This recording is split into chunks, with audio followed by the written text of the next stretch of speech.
We want to welcome you to this press briefing. Eno ekanisa y'Ennajja Nankumbi awagenda okubeera omukolo omunene gwe bagenda okwogerako era gwe mugenda okugoberera. I am Pastor Kagwa Rogers, in charge of communications in the Seventh-day Adventist Church at the Uganda level, the national level. With me today, I have our leaders. This is Pastor Kajoba Samuel. Pastor Kajoba Samuel, he is the president of the Central Uganda Conference. Now, in the Seventh Adventist Church, abakulembeze baffe tetubayita ba reverandi, ba bishopu, ba archbishop, tetubayita ba presidents. Kakati Pastor Kajoba president wa masekati ga Uganda mu kanisa aba Seventh Day kyetuyita Central Uganda Conference. Kati gwe bonoba wandika Oluganda muyite mulabirizi, ate bwonoba nga owandika Luzungu muyite president, mu bracket oyinza oteekamu nti bishop. Kakati ku ludda luno tulinako omukadde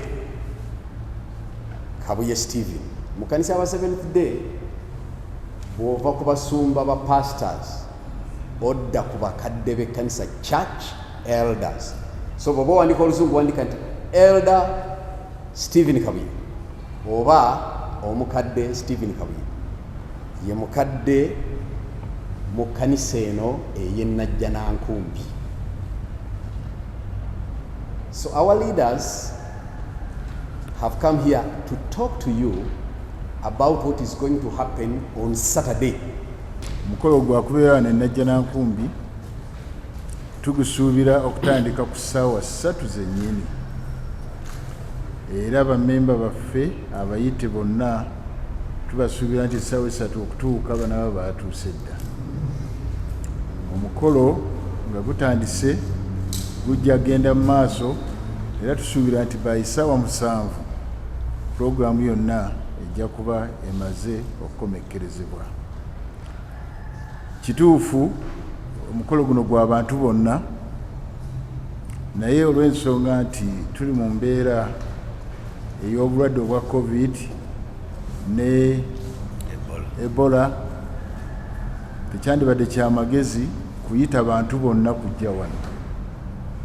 Nolwekyo tugezezzaako okulaba nti tuyita abantu abajja okukiikirira bannaabwe abalala.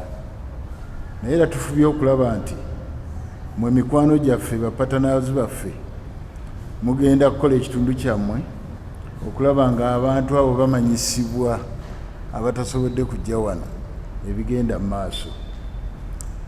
Twafunyeeyo bannaffe, sajja kwogera ani kummwe, naye manyi mwenna muli willing okutuyamba okulaba nti programu zino nga zigenda mu maaso bannaffe abanaaba ku mikutu gye banaaba bali yonna bajja kubanga bawuliriza obubaka n'ebigenda mu maaso. Ekyo nga bwe ngambye tukikoze olw'embeera gye tulimu, ne tutaagala ate omukolo ogw'essanyu ogumaliriza nga ate tufunyeemu ebizibu ebirala. Nga bwe yayogedde tuyise abagenyi ab'enjawulo abatali bamu betusuubira okubeera nabo. Okusingira ddala tulina bannaffe abatukulembera mu byobufuzi, ate tulina n'abatukulembera mu kkanisa. Tugenda okufuna abasumba okuva mu Uganda yonna, kubanga ono Ssaabalabirizi aba atwala Uganda yonna. Nolwekyo buli kitundu kya ggwanga kyonna kigenda kubanga kikiikirirwa n'ababaka abagenda okuba ekyo. Balaba nti tugambye nti abantu bajja kuba bangi olw'ensonga nti bakiikira ggwanga lyonna, kwe kusalawo tuyite oba tukkirize batono okubeera wano olw'ensonga eyo. Tusuubira nti tujja kuba n'olunaku olulungi olw'omukolo ogufaana bwe gutyo. Guyinza okubanga gwe gusoose wano naddala mu kkanisa yaffe wano najja nankumbi. So namwe tubayise era tubasaba tukwataganire wamu omukolo guno gusobole okugenda mu maaso. Tulonda buli myaka 5 gino 5 gyatabulwa COVID-19 era ekkanisa kyagitwalira omutawaana okusooka okuyisaawo ekiteeso okulaba nti bwe babanga ddala ate covid akiyingiddemu tunaakola tutya. Olukiiko lw'ensi yonna ne lukkiriziganyiza wamu nti kale katulindeko covid aveewo naye emyaka egina bagibulayo okutuuka ku bwe tumalira abakulembeze abo gye bajja okugenda mu maaso. Naye tekitegeeza ti bwe giggwako egyo teeka buteekwa nti omuntu agobwa bugobwa. Lutuula olukiiko luyinza okusalawo ne lugamba nti oluvannyuma emyaka gino 3 tukwongedde emyaka 5. Ekkanisa okufaananako n'ebintu ebirala, ekkanisa teva mu nsi mweri. Ekkanisa yafiirwa mwenna bannayuganda bimwafiirwa. Eyali azimba ennyumba ye yafiirwa n'akomaawo. Covid bwaggwako bw'abaamu akangubanguba agenda mu maaso. Kati n'ekkanisa yali erina bingi byeteeseteese okukola. Yali na projects ez'okuzimba, tuzimba Kireka Adventist Hospital mu bulabirizi obwa St. Uganda Conference. Twawalirizibwa okukyusa mu programu okumala emyaka egy'ebiri. Tuzimba ekifo ekirala eky'ekkanisa ez'amaanyi wali ku bulabirizi kuba Ssaabalabirizi naye ate ku bulabirizi awo twagala okuzimba obulabirizi ekifo ekijja. Ebyo byonna byali byakwataganyizibwa covid n'abikwata. Naye kati ye mu kujja kwe era mu sipiiki ye kati bwe tulinza ajja kutubuulira biki byagenda okukolera ddala naye nga kyetumanyi ti ebyo ebyayimirizibwa obulwadde buno ebyo kwagenda okutandikira. Naye ekyo tekigaana kuba na birowoozo birala byagenda okutandika nga omukulembeze bw'abeera. So the leaders we have elected, these are new, especially the Archbishop is a new Archbishop.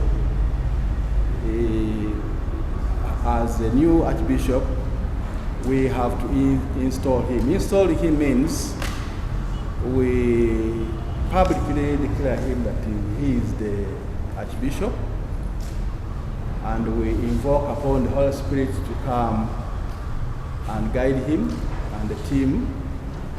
So as Uganda, Seventh-day Adventist Church in Uganda, we have been waiting for this sort of occasion so that he can embark on the responsibility of Archbishop when we have publicly blessed him. So this day, the Sabbath is for blessing the Archbishop and the team that was elected so that he can begin the service, serving the Lord with the blessings of God. Obubaka bwe twagala okuwa ekkanisa yonna eyawamu nti omukolo guno ogw'enkya gwoku sabbiiti eno guteekawo obukulembeze. Obukulembeze kyetukkiririza ddala nti buva eri Katonda. Katonda yateekawo abakulembeze.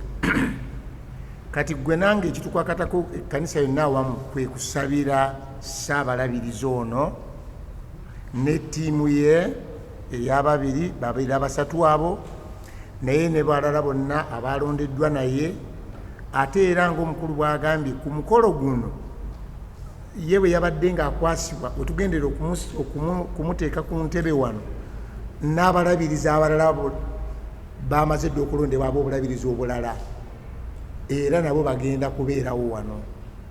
N'olwekyo twagala kusaba ekkanisa yonna okusabira obukulembeze buno naddala mu mulembe gwaffe okukulembera kwonna tekubeerangako kwangu, oba tekuba si kwangu mu makanisa eyo wansi, oba si kwangu okulonda kwerusi, oba si kwangu okulonda mu bibiina nga bali balina ekibiina ne bekiba kyabwe kya byansimbi ne bekiba kyabwe ku kyalo ne bekibeera kya bannamawulire ng'obakuŋŋaanyiza beerondemu obukulembeze ne baba bayimbi nabo basanga ebizibu. Kino kikakatako nnyo okusabira Ssaabalabirizi n'olukiiko lwe okusobola okutwala omulimu mu maaso. Ekirala bwe tuba tusabira Ssaabalabirizi tumuwongayo, naffe ng'ekkanisa kigwanira okwewongayo kubanga ye okuba omukulembeze omulungi kirala ne bakulembera okuba abalungi nakyo kirala.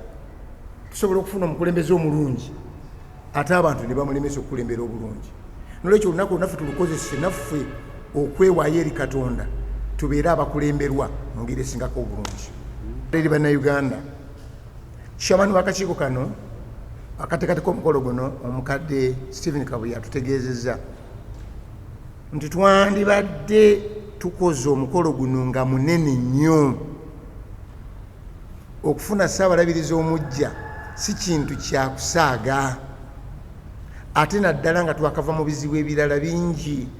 Twandibadde n'omukolo ng'emmotoka zijja nga kuliko emiti, kuba naye alina gye bamuzaala, ab'okukyalo bajje nga bayimba, gye yasoma nabo bajje nga bayimba, musajja muyivu, lecturer mu universities okumala ekiseera, abayizi bonna bandirinnye ebbaasi, bandirinnye emmotoka endala zaabwe, bandizikuŋŋaanye.